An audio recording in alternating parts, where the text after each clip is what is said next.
En janvier 1960, à Paris, alors que la France célèbre la naissance d'un enfant sous les projecteurs, un destin silencieux commence déjà à se dessiner. Le fils unique de Brigitte Bardot, icône absolue du cinéma et symbole de liberté, grandit loin des tapis rouges. Nicolas Jacques Charrier n'a jamais cherché la lumière et peut-être ne l'a-t-il jamais désirée. Comment devient-on invisible quand on naît d'une légende ? La célébrité est-elle une bénédiction pour les enfants ou un fardeau impossible à porter ? Derrière l'image éternelle de la star, une histoire intime demeure, faite de distance, de choix irréversibles et de silence durable. Au tournant des années 1960, la France vit au rythme d'un visage devenu mythe. Brigitte Bardot incarne une révolution esthétique et morale. Ses films remplissent les salles, ses apparitions déclenchent des marées humaines, son nom traverse les frontières. Elle n'est plus seulement une actrice, elle est un phénomène. Dans ce décor de gloire absolue, la presse invente une famille idéale, photographiée à la hâte, figée dans des sourires qui rassurent.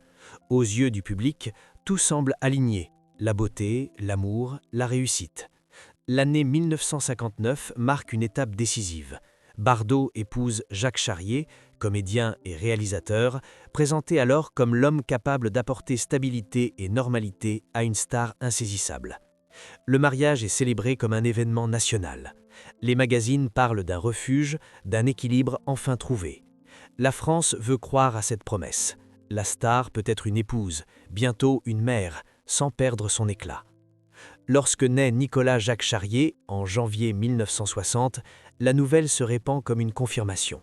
Dans l'imaginaire collectif, l'enfant arrive au sommet de la réussite parentale. Les photographes guettent la moindre sortie, les titres évoquent une maternité lumineuse, presque symbolique. L'enfant devient, malgré lui, un élément du récit public. Il ne parle pas encore que déjà on écrit à sa place. Pourtant, derrière l'image lisse, la réalité est plus fragile. La gloire impose son propre calendrier.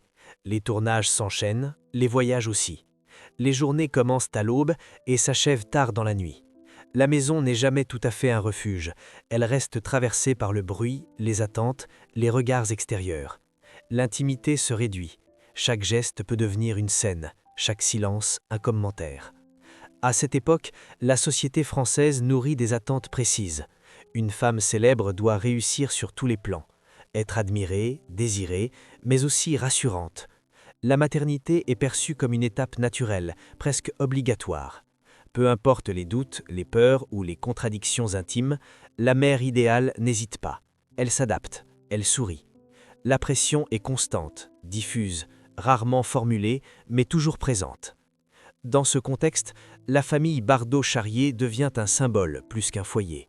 Les images circulent, mais elles sont rares et soigneusement cadrées. On y voit une star, un mari, un enfant. On n'y perçoit ni les tensions, ni les questions profondes. Le public consomme une narration simple, celle d'un bonheur accessible, presque exemplaire. La réalité, elle, se construit ailleurs, à l'écart des objectifs. Le jeune Nicolas grandit ainsi dans une atmosphère paradoxale. Il est entouré de privilèges matériels, mais exposé à une absence fondamentale, celle du quotidien ordinaire. La célébrité de sa mère crée une distance invisible. Elle attire l'attention loin de la sphère intime, laissant peu de place à une relation simple et continue. L'enfant n'est pas mal aimé par l'opinion, il est au contraire idéalisé. Mais cette idéalisation ne remplace pas la présence. À mesure que les mois passent, la façade se fissure, les rumeurs apparaissent. On parle de désaccords, de fatigue, d'un mariage sous tension. La gloire, qui devait protéger, accentue au contraire les failles. Chaque conflit potentiel devient un risque public. Chaque décision privée est scrutée, interprétée, amplifiée. La famille n'évolue plus seulement pour elle-même, mais sous le regard d'un pays entier. Dans cette période dite de bonheur, une question silencieuse s'installe. Peut-on réellement construire une vie familiale stable au cœur d'un tel tourbillon ? La célébrité offre des ressources, mais elle exige des sacrifices. Elle donne une voix, mais enlève parfois la possibilité de se taire. Pour l'enfant, le monde s'organise autour d'une figure maternelle omniprésente dans l'imaginaire collectif, mais de plus en plus éloignée dans la réalité. Ainsi, l'âge d'or n'est pas seulement un sommet. Il est aussi une pente. Derrière l'éclat des projecteurs, une mécanique implacable se met en place. Elle oppose l'image à l'expérience, le mythe à la vie réelle. Et déjà, sans bruit, le destin de Nicolas Jacques commence à s'écrire à contre-courant de la légende qu'il a vu naître. L'année 1962 marque une rupture nette, presque brutale, dans ce qui avait été présenté comme un conte moderne. À Paris, loin des tapis rouges, le mariage entre Brigitte Bardot et Jacques Charrier s'effondre. Le divorce est prononcé après seulement 3 années d'union.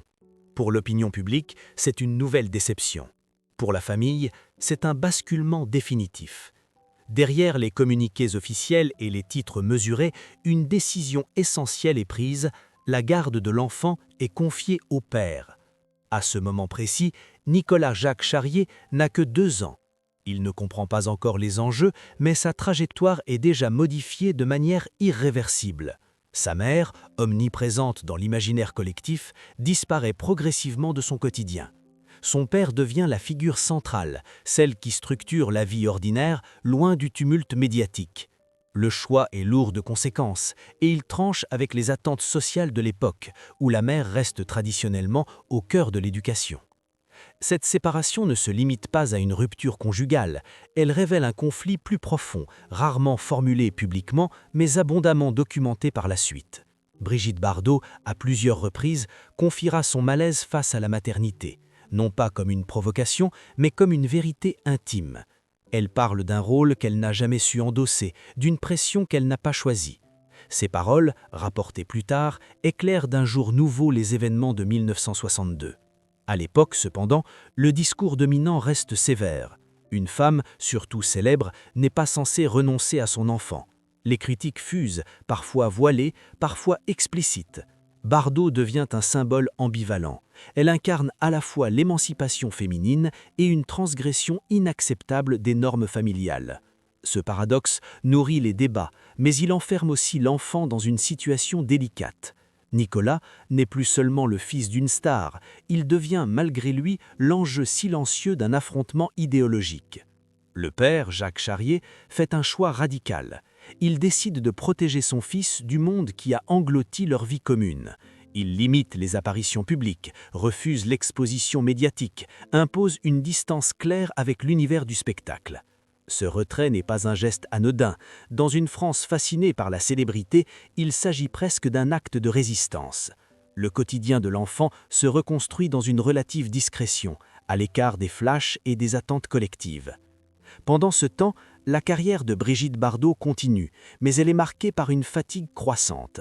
Les tournages s'enchaînent, les succès aussi, mais l'enthousiasme des débuts s'effrite. La star se sent prisonnière de son image. Chaque apparition rappelle ce qu'elle a perdu et ce à quoi elle a renoncé. La distance avec son fils devient un fait établi, rarement commenté, mais profondément ancré.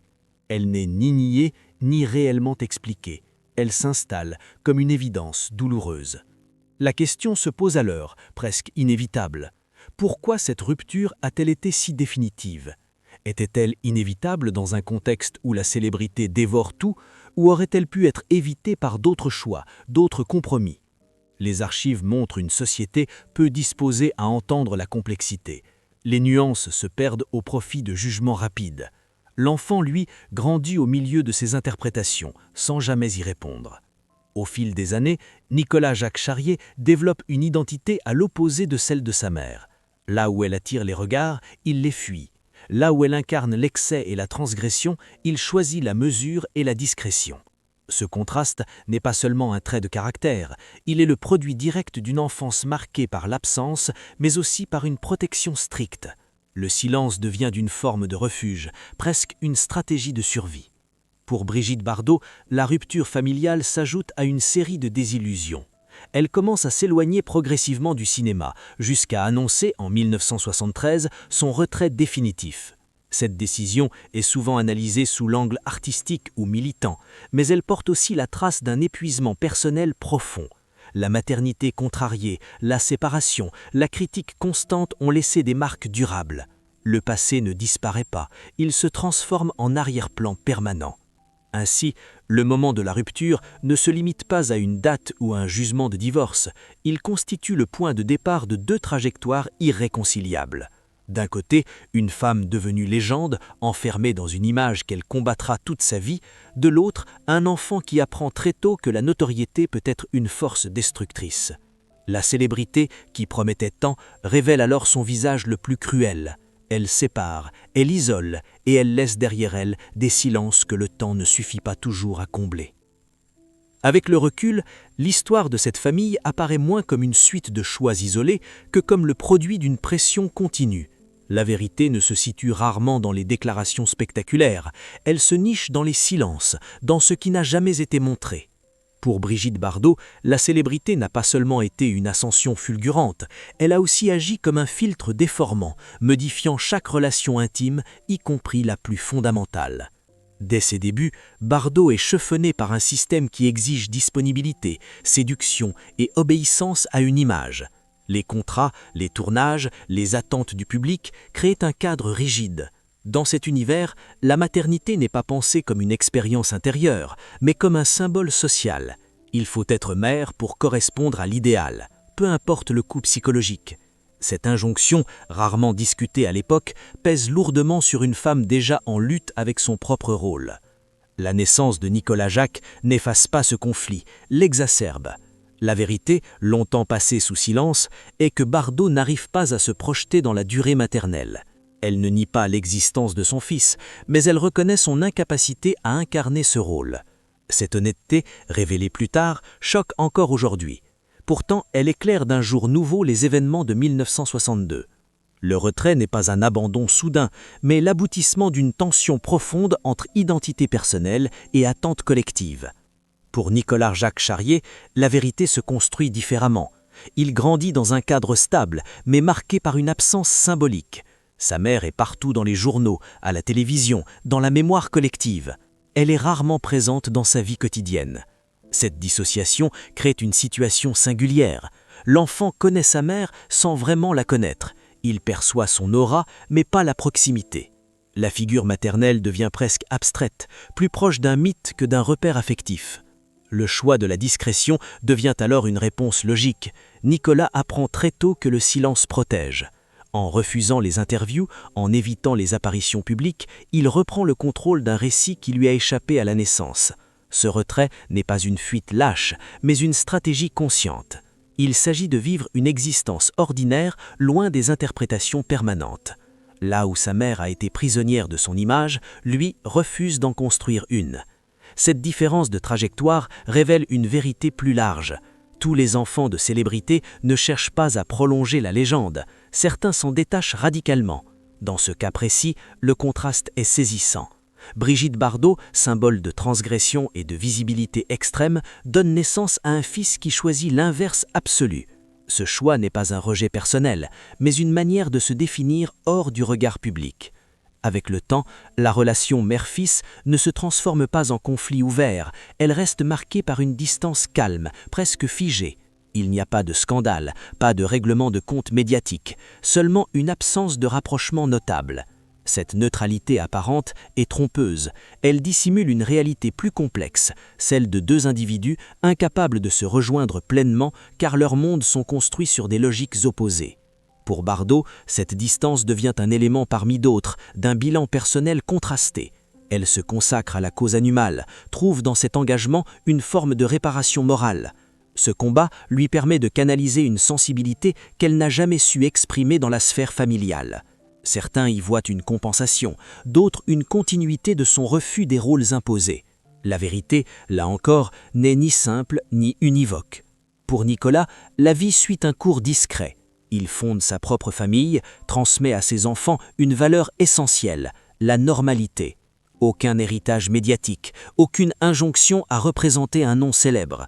Cette transmission silencieuse est peut-être l'acte le plus fort de toute l'histoire.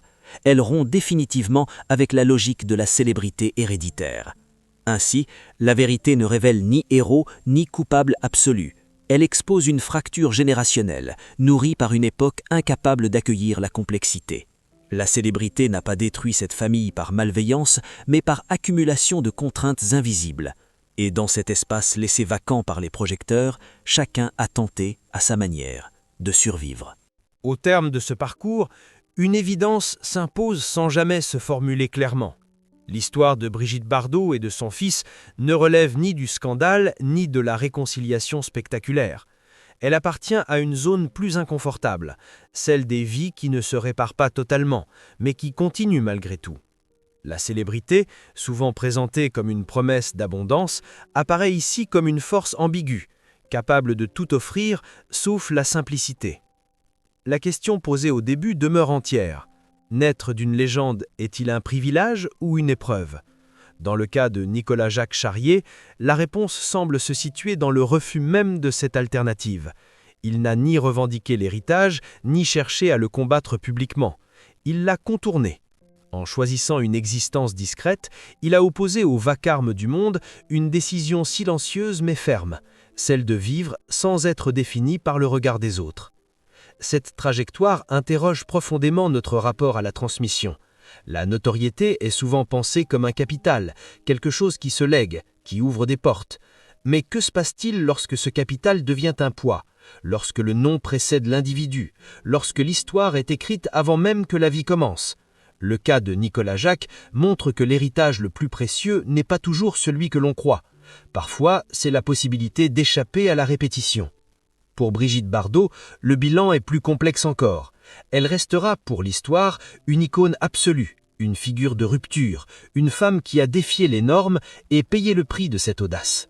Sa relation avec son fils ne s'inscrit pas dans un récit de faute ou de pardon, mais dans celui d'une incompatibilité profonde entre une trajectoire individuelle et une attente collective. Elle n'a jamais caché son malaise face aux rôles imposés. La maternité, dans son cas, n'a pas été un refuge, mais un rappel constant de ce conflit intérieur.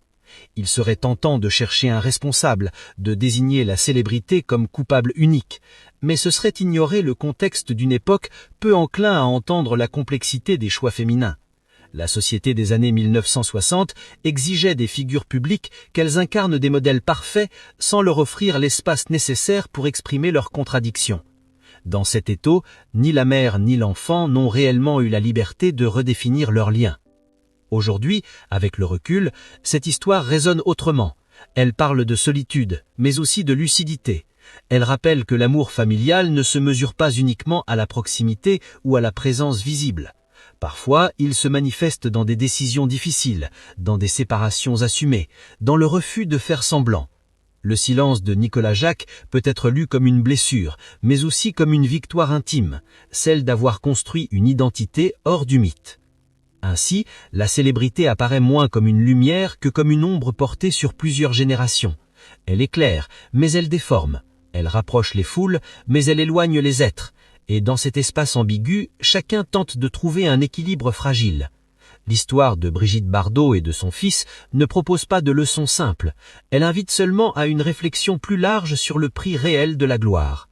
Peut-être faut-il accepter cette conclusion sans la refermer. Tous les liens ne se réparent pas. Toutes les histoires ne se terminent pas par une réconciliation. Mais certaines, par leur retenue même, disent une vérité plus profonde, celle d'une humanité imparfaite, contrainte de choisir entre l'éclat et la paix intérieure. Et parfois, la plus grande liberté consiste à disparaître du regard pour enfin exister pleinement.